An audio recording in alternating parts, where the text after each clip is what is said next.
ప్రతిరోజు ప్రభాతవేళ ఆకాశంలో ప్రకాశిస్తోంది ఎవరు, అతని ప్రభావం ఏమిటి అనే సందేహం అందరికీ వస్తుంది. అదేనండి సూర్యుడు.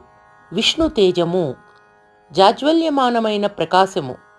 బ్రహ్మ యొక్క దేహం నుండి బహిర్గతమై ఆ ప్రకాశం ఎంతటిదంటే సముద్రాలు నదులు సైతం ఎండిపోయేటంత. ఆ ప్రచండ కిరణాల తాకిడికి జీవులు మాడిపోతాయట. ఇంద్రాది దేవతలు బ్రహ్మను అడిగితే బ్రహ్మ చెప్పారట, సూర్యుడు పరబ్రహ్మ సమానుడు, ప్రత్యక్ష దైవము, జగద్వ్యాపార సాక్షి. అతనిని పూజించి ఆరాధించి ప్రసన్నుణ్ణి చేసుకోవచ్చు. ఓం శ్రీ సూర్యదేవాయ నమః.